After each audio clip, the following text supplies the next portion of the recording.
What is a student life like? It's for someone who's maybe thinking, oh, I want to go study abroad. What is that life like? Student life is not easy, especially if you're working or you're self-sponsored. If you're the type that is coming to work, study, set yourself up, you will probably have to do twice as somebody coming in sponsored. What are some of the biggest challenges you would say as an immigrant that you encounter? One of the biggest challenges right now for me would be conversation reveals what silence has scattered. Most transformative conversations are the ones that are honest, courageous, and beautifully human, across borders, across communities, across generations. Welcome to Fierce Colourful Conversations. This podcast is recorded on the traditional and unceded territory of the Kamloops Tishwekwe part of the Strictly Nation. We honor the Indigenous peoples who have cared for these lands for generations and whose wisdom continues to guide pathways of respect, relationship, with your reconciliation.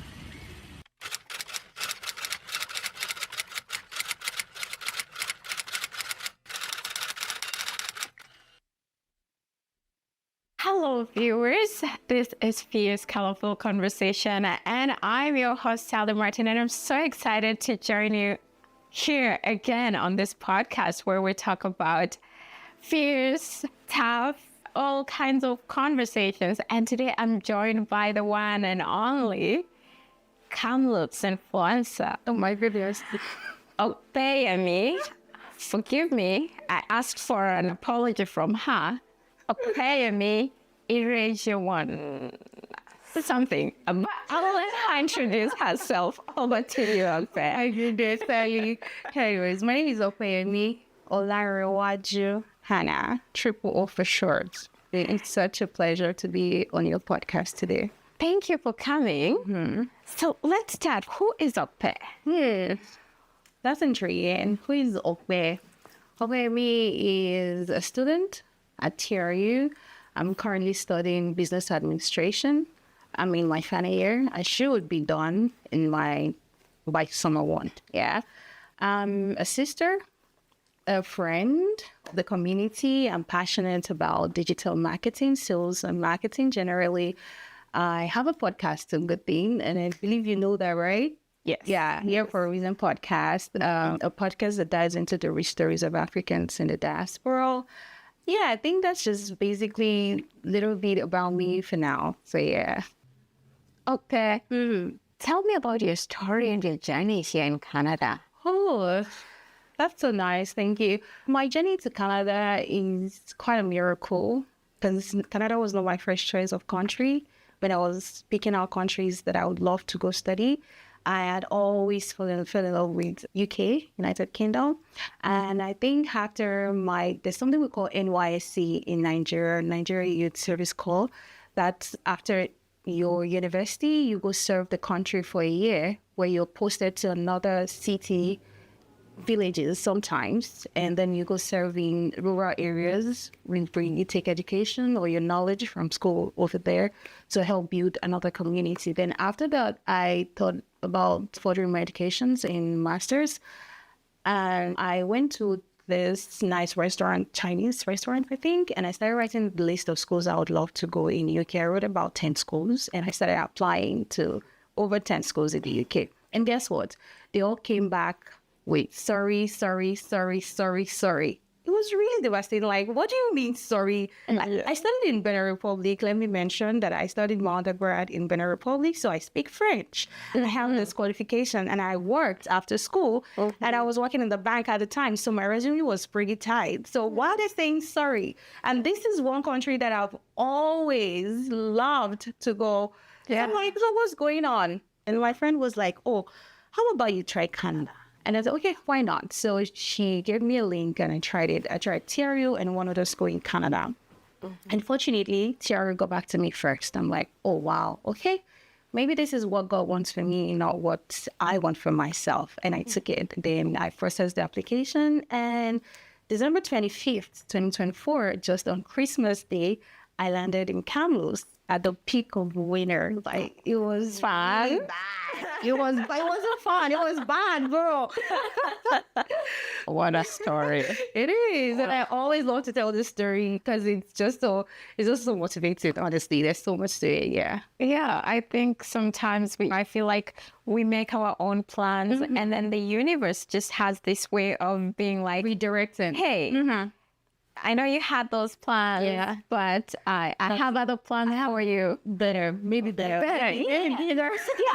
Right? I just think we sometimes belittle the plans that God or life has for us. Like, we think small.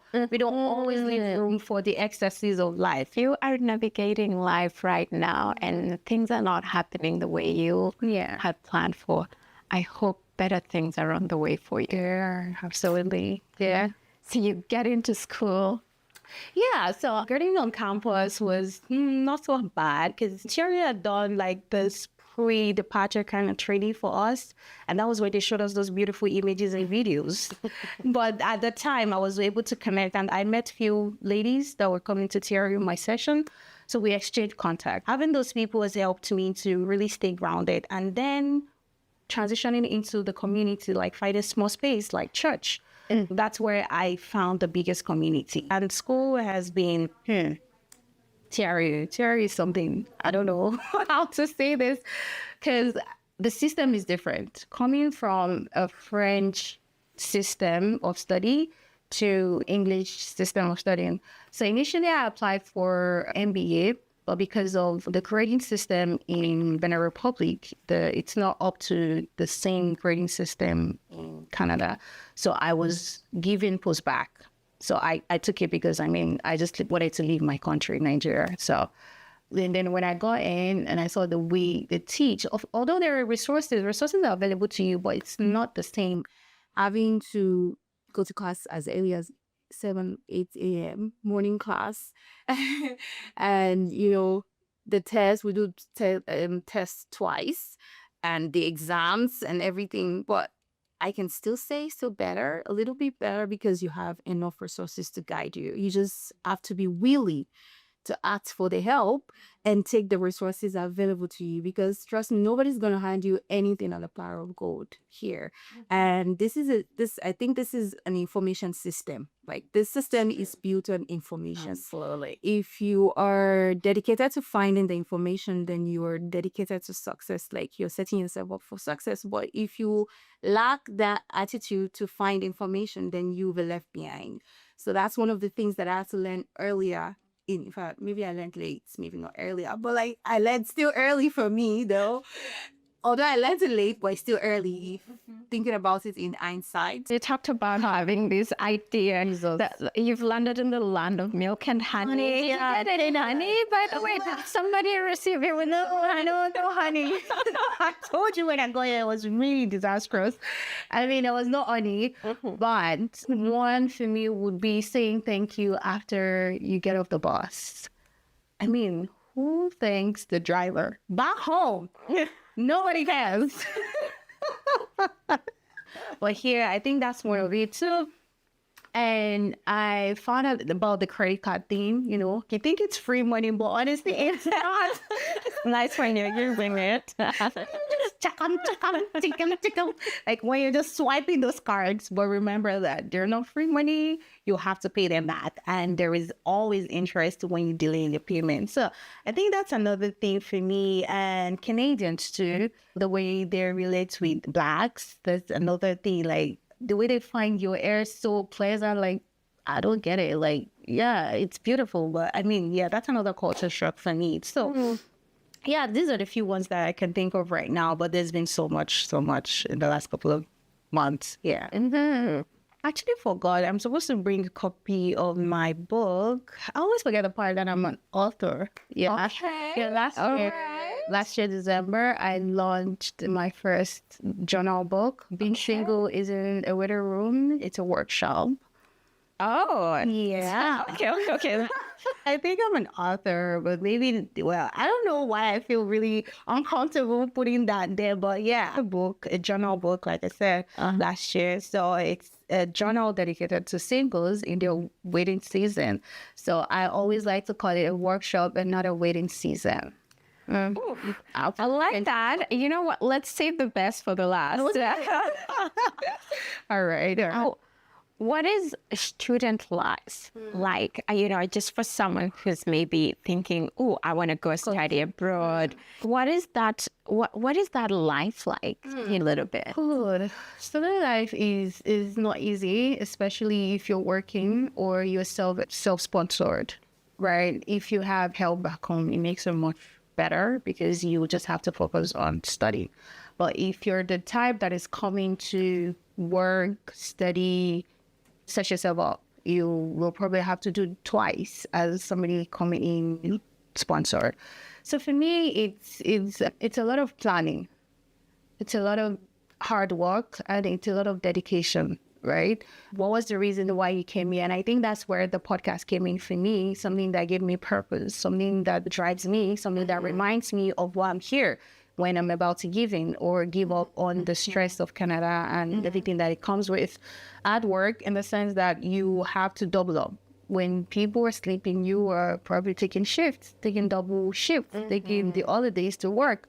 And when people are relaxing, you don't want to relax because you have bills, you have stuff to do. But planning helps you just know what to do, when to do it, and how to do it.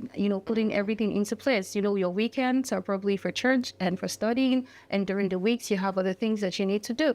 School, it's a good thing that the school is structured, and Canada is structured by itself. Classes, you already know when you have classes, and you get to decide how to pick your classes if you would want to take all your classes twice or once a week. So you have the other days to do other things. So having to plan that before semester or during the semester just helps you really have a broad idea of how your life is going to be past semester. So you have to be on top of your planning game and scheduling game if you must survive as an international student. Yeah. Wow. Yeah, it's a lot. What are some of the biggest challenges you would say as an immigrant that you encounter? One of the biggest challenges right now for me would be resources, right? The good thing for me, I would always say, is I have great people for me. But even having the great people, you can always bug people every time because they have their own life that they are living. So I've had to take double steps to find out a lot of things by myself. And I feel like the things that worked for them would necessarily not work for me, right? And maybe it worked for them at the time. And like I said, rules are changing. Things are always changing in Canada. So a lot of things are always taking turn in the dawn of the day.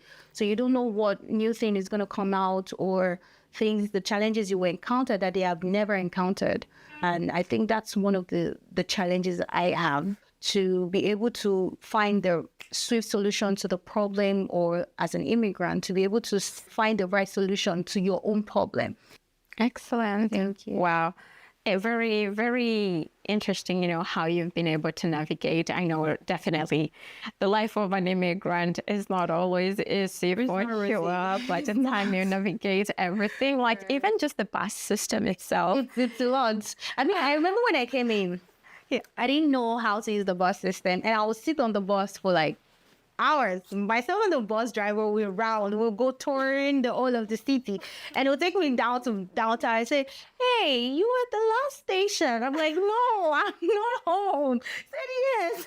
So every time I always miss the bus station or miss the bus stop or something before I realized that, you have to check the bus app to connect with the bus screen so you know when to get off and click the bell. Then sometimes you miss the bell. You're supposed to press the bell before you get to the bus stop. No, I want to wait for them to get the bus stop before I click the bell. And they'll be like, "Sorry, we can already left. The bus I'm supposed to take, please." I'll just get off on the next stop and just cross over and take it. Sometimes I just don't stress. I use U-Ride or Kamikaze. Just take me back home, please. And that's it. Yeah. Well, that's a really interesting and an exciting life for an immigrant or even more so an international student. Right. About your experience in school, how would you say treatment in school and the settlement was like for you? Do you get support? Yeah. And I know you mentioned about community, but how about the school system? Okay, for TRU, I'll speak for TRU. TRU is one of the most, well, I've been to. It's so nice. They actually do a great job with the information. That's if you keep up with your email. At every point in time, there's always resources for you to use. You just, like I said, have to be able to use them and know when or how to ask for their help. So yeah, TRU is rich in resources. Yeah, you have all the resources you can think of. And even if you don't have, if you go to the desk, they will definitely point you to wherever they can help you through. Totally. Yes. I love that aspect of the system for you. I know you mentioned navigation of the system and the news space and the culture can really have a lot of impact on someone's mental health.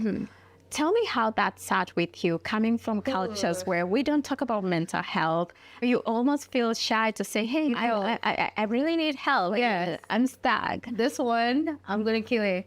So let's tell you a story. All right. I came into Canada. I told you I got a job in like the third month. But for the first few months, I was really overwhelmed. You know, no job, and you're running out of cash that you brought from home. And remember, I said my bag was missing for a few days, which means I had to dig earlier into my savings that I brought in to get stuff, to get settled and all that.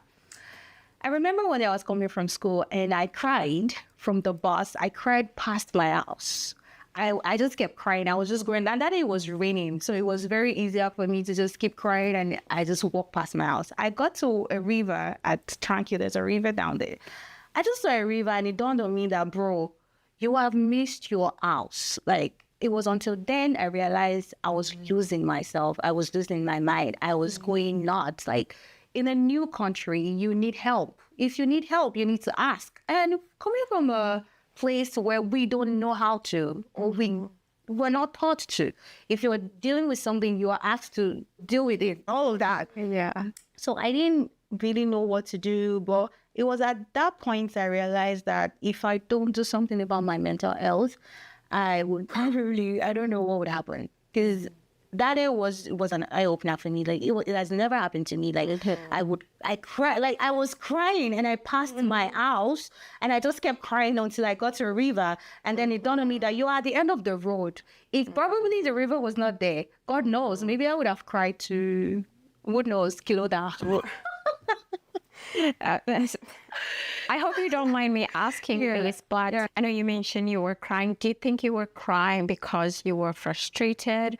You were struggling to settle in? Yes. Or what was kind of going on in your mind? A lot of things was actually going on in my mind. One, because this was not the country I wanted to come to. Okay, yeah. So that was one of the frustrations. Yeah. Two, because I was already going down on finances and I needed a job, and everybody just kept asking for Canadian experience. If you don't hire me, how do I get Canadian experience? Right. I need you to hire me so I can have Canadian. So that's another frustration.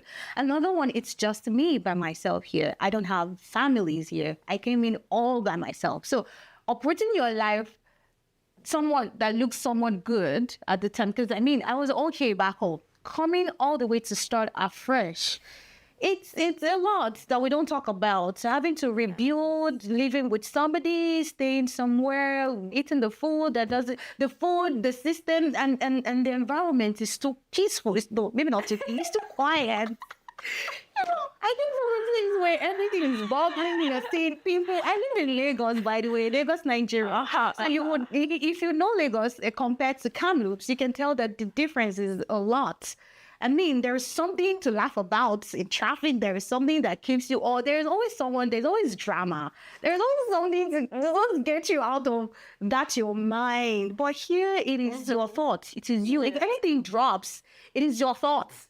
If anything blinks, it is what you're thinking, like, bro, this is just too peaceful. I think it's just me finding it hard to adjust, to acclimatize to the weather, to the people, to the system and everything. Like, oh no. So I think it was part of it. And then schoolwork, I have school, I have to think about this, I have to think about that. Yeah. So I think it was one of those, it was the accumulation of that I was thinking about on the bus that got me overwhelmed and I just started crying. At the time, I had not started socializing with people. So I didn't really know who to talk to, who not to talk to, what to do, how to go about stuff. So I was just trying to figure things out by myself. So it was a lot for me at the time. And I think that was why I was crying. So back to mental health that we're talking about. So after that time, I realized that, no, I can't keep going like that. And like I said, I joined a small community in church. Church is one place that I found people that really helped me. And after service, I would always carry my bag and just go home because nobody cares kind of mentality. Actually, people care. You just have to be able to stretch out and be open to taking people in and also showing people that you're a people person eventually. And then from there, that's where I met my producer, Mr. Ayo, that he started the podcasting, and I found something that interests me. And I started doing podcast every Saturday. I'm always looking forward to going to the studio to go record. And I felt like, okay, I used to do content back home. So I was trying to get settled in before I start doing all that. Then I realized that time waits for nobody. Like, you just have to make use of the time. And that's why I was talking about time is money. So here, you just have to be on your toes about everything. So I started bringing the real me. Like, you don't have to water yourself down because you are in a new country, right? So for me, I was trying to get settled in and understand the system, things you can do and you cannot do, how to do things, right? So I realized that no, I would not let the society or this system to determine what I do. Instead, who you are, right? As a person. Exactly. And I think that identity, I feel like a lot of immigrants lose their identities when they move here, and that really puts a lot of weight, right? Pressure on us, on how you have to show up every day. You know, like you're saying, we're very public. People are very granted, and so you have to like people. You have to be modest. And that's not something I used to. The first thing I did was just chop off my hair. That was the first thing after that episode that I had. I went to Richard and I just said, My hair. take this thing out, and I dyed it like to burgundy first. And when people saw me, were like, "Oh, what's going on?" And people always say that when people do that, probably something like, I really don't get it. This is what I want to look like now. I just want to take stress off my hair. I just want to pour water and just breathe. And that was the first thing to getting my mental health back. I cut off my hair and started doing what I like and bringing out the originality and just being who I am and who I want to be. You know, I'm not going to let Canada decide my life or how I'm supposed to walk, I'm supposed to do, I'm supposed to live. No, there is a way we have been doing it. It's just bringing it in and seeing which one fits into the system. As long as you're not breaking any law and you're not hurting other people in the process. Totally. So you're allowed to be yourself and do you. So I just started doing me. That's how it started. I just started doing me and do what I want and do my content. And that's how I started getting myself together. Yeah. That's really huge. And I hope that people listening can really hear that. If they're immigrants or planning to go wherever in the world they choose to, just not to lose themselves. And code shifting really puts a lot of weight on immigrants. It does. We code shift from just every step of the way. And I figured sorry to cut you, is what I found out along the way is that they really appreciate when you do you. We would think that, we have to be like them, or we have to water ourselves down to be like Canadians or in the system is made to be. But what I found is they actually love it when you are bold enough to be yourself, to just wear what you. When I worked back then, every Friday I would go in with African prints. That's my signature. Like, I'm always out this nice African, and they will always come around and be like, "Ooh, Hannah will like this. Ooh, Hannah will love this. Oh, Hannah, when are you taking me to Nigeria? Hannah, how can I get this? Hannah, where did you order this?" And da da da da da da. So they love it. I love that you said actually that you find some Caucasian or some Canadians are trying to braid their hair in embracing the African culture, whether it's fashion, hairstyles. That's really beautiful. Even food.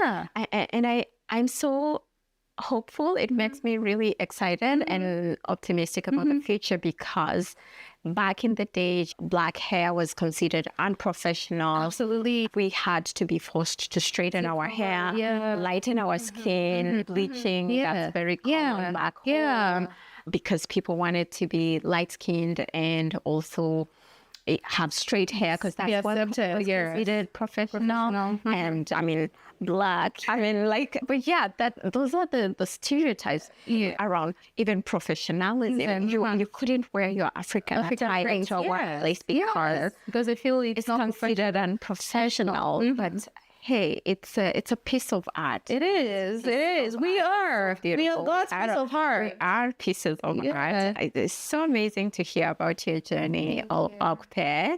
It's still gonna keep on trying. As we get to close to wrapping up, I wanna get back to your book. Hear a little bit about it. Okay. About the waiting room. It sounded very interesting. Yeah, I like the concept of the workshop. Thank you. Tell me, how did you come about that? Book time. Why that? Okay, the why is because I am single too. Okay. And You're single? yeah. Come on. You're so beautiful. Someone is somewhere in the workshop pool. I think the why is because this is my reality. That is what I am living right now. And over the conversations I've had with a couple of single people, they always say that they're waiting for a partner, they're waiting for somebody, they're waiting for this, they're waiting for that. And my question is always, first of all, are the guys also waiting too? Because guys never wait. They just move, right? So as ladies, and this is mostly for ladies because I'm ladies, right? So I'm in their shoes. So we're always saying we're waiting for the right man to come. But has anyone ever thought that while you're waiting, what are you doing in those waiting seasons? Do you just stand by and just wait for that gorgeous, handsome man to walk past and just pick you up? Sit on the couch at home and ring. For the phone to ring. Then you're gonna wait till eternity because it doesn't work like that. So the idea is, while you're waiting, what are you doing in those waiting seasons? And are you building yourself spiritually, mentally, financially? Very important. Psychologically, emotionally, economically. What are you doing those seasons that you're waiting? Because for me, one of the many singles that are out there that are single and proud about it. Most singles, when you ask them, are you single? They're always shy to say they're single, especially because of their age. They feel like when you hit a certain age, you should not be proud about your status. Why? Who said so? Who made the rules? Right? So no, you should be proud. You're making me feel very good right now. Okay, yes. Yeah, that's how it should be. You should be proud about the single status because this is the only time you get to be yourself. Like, this is the time you have for yourself. Once you start having kids, you have a partner. You have to put into consideration the other person. This is the time I have to be selfish with my time, my money. I have to spend my money on myself. I have to take care of myself. I don't have to think about one man waiting for me after 5 p.m. to cook or do stuff, or one child waiting for me to clean their butt after stuff like that. No, this is the time I have for me. So in this season, what am I doing? Am I fixing myself? Am I doing the things that I love? Am I eating the good food that I love to eat? Am I exploring the things that I want to do? But this one is actually for like mental state, like healing yourself. Because I figured that most singles, we have a lot of baggage from maybe past relationship, from society, from culture, from tradition, from home, from family, from peer pressure, a lot of ideas that are not meant to be ours, and we've turned them to be inner work, and we just need to rid ourselves of those things, right? And this is the time for you to do that. If you're the type that have attachment issues, or you have traumas, or you are abused, or you have some things that you have not dealt with, some breakups. You know, sometimes there's a quote that says that if you don't leave the environment that you got hurt, right, you can never heal. sometimes you just need to leave that space, or so you don't bleed on people that didn't cut you. So these are the words that these were the things that I was doing when I, like, in my single season, like I was looking deep down into my heart, like, when this man even comes, how do I want our life to be? What's the plan? I don't want a man to just come and carry me. We're carrying each other. It's partnership, right? Totally. So when it comes, what are the things, what do I want in the relationship? It's now that you get to build the life that you desire to have in marriage. And if we don't think about it now, when do you want to think about it? Is it when it comes? And some people don't even know what they want. And single season is the time for you to figure out that. What do you really want?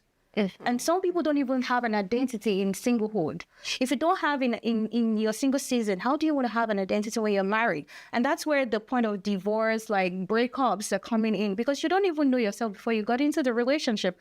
So you need something, basically. You need to equip yourself before you go bring in another man, another woman into your life, and both of you just mess things up. It's better if one person knows what they're doing and bring the other person along and say, okay, let me show you the way, than two blind people leading each other. You're just going to lead each other to hellfire. So, these were the things that came to my mind when I decided to write the journal book. So this is like a reflective journal that simply asks you questions about yourself, right? First of all, yourself before a partner. Right. And I did it in such a way that your partner can work together on it. I'm so sorry. I wish I brought this book so you can really see what it looks like, but I can always share with you after this podcast. So it's like questions like, okay, what are those things that you wish you knew at certain age that you know now? So these are the questions that you just have to answer, and you just look within yourself and ask deep questions, like really deep questions about yourself. And you start working on the things that you feel like, okay, I think this needs attention, this needs works, this needs, so that was the whole concept about it.